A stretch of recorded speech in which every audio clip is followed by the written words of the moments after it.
And recent events have inspired this one with a certain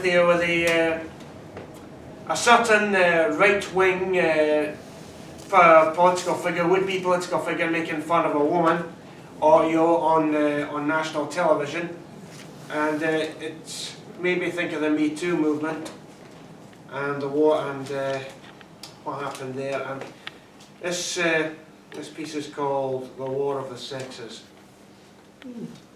The war of the sexes took root when we forsook the sacred feminine, when we forgot how to respect the female and instead prized the virility and dominance of the male. In our reverence for the potency of the male lay the seeds of misogyny. The rise of the pervert and the predator, sexual entitlement and fear of female strength, unconsciously inculcated into generations of drones repeating the invisible lessons of their forefathers, owing their unearned privilege to centuries of unnameable oppression. Weaker men envy those sexual tyrants who practice their base desires on young, unwitting women with no sense of empathy or inner shame at making placid toys out of living, thinking beings. Weaker men feign disgust but privately envy that experience, that power, imposing itself violently in an atmosphere of silence, hidden by walls of paper, inked by the marks of obedience, of compliance. Sycophantic enablers concealing the warped actions of their rich masters, minimizing their awareness in the world while pretending to themselves it is not happening. The war began when the isolated targets of these hideous, insatiable overlords became connected. They found each other, sharing their experiences, telling society of this secret underworld where sexual violence was born upon them. They unvictimized themselves, they took the power back as the world, accustomed to its fiction of virtuous normality, resisted, while the men, all men, found their memories pinned down between shame, denial and resentment at the return of the sacred feminine. The war continues. Very much for you, Richard. Post-performance cigarettes. It's just as well because he's not a conspiracy theorist, and this next couple of poems are related to a conspiracy. Should repeat them for us.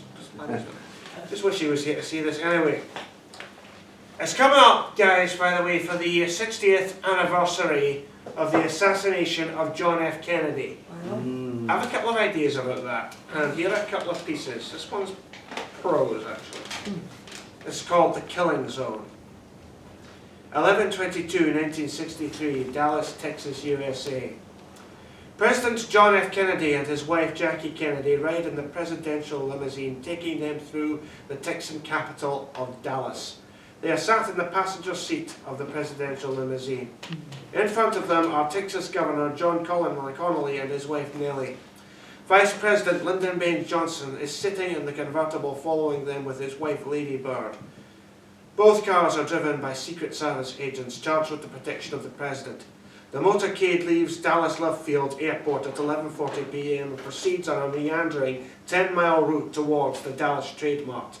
The plastic bubble top around the presidential limousine has been removed. There are no Dallas police motorcyclists escorting the president's vehicle, and the Secret Service agents who usually ride on the back bumper of his car have been ordered off. The president, smiling and waving, has been served up to the people of Dallas like a prized vegetable on a platter. At 12:30 p.m, the motorcade comes off the Dallas Main Street and enters Dealey Plaza. It drives down Houston Street and makes a sharp turn into Elm Street. Behind the motorcade is the Daltex building and the Texas School Book Depository. In front and to the right of them is a white concrete pergola, then a small grassy knoll crested by some trees and a long brown picket fence. The president has now entered the killing zone. The people are cheering. The flags are waving. Then gunfire. The first shot from the front strikes the president in the throat. His bunched hands claw at his collar at the point of impact. He sags forward in his wife's arms as Governor Connolly looks round to see the commotion. Connolly turns back round, his mouth opens and his hair flies up and he tumbles forward in his seat.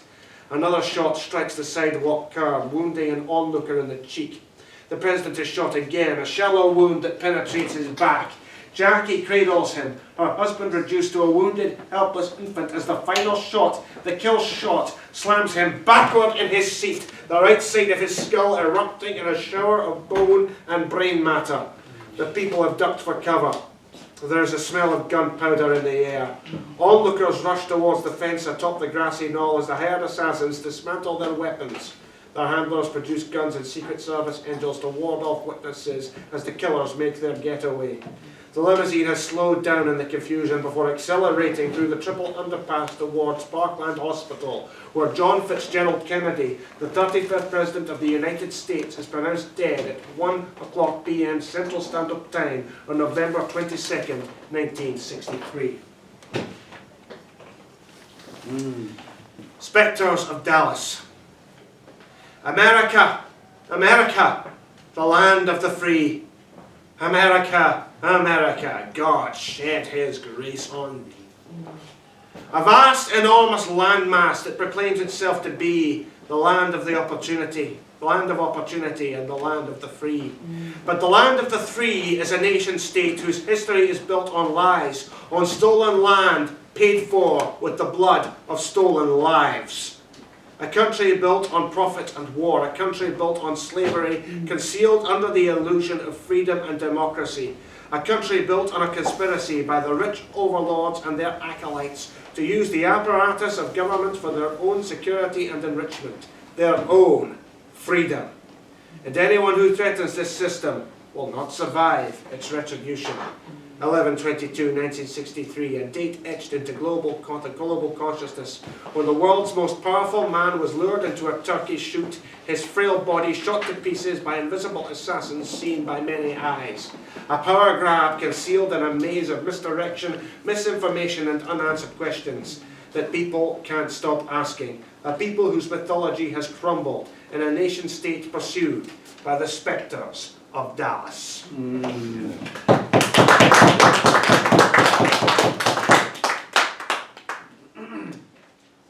I wrote this piece about 14 years ago on the state of Israel-Palestine, and saw it all has changed. Short piece goes like this. A siege imprisoning a nation. Once again the people suffer. Rockets fired upon Israel. Once again the people suffer. An occupying force provoked. Once again the people suffer. Bombs exploding everywhere. Once again the people suffer. Thousands wounded, hundreds dead. Once again the people suffer. Will this madness ever end? Once again the people suffer.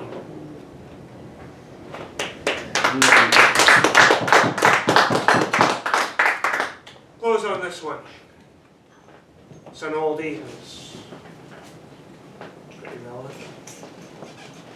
They say that history is written by the winners, by the leaders and the high achieving.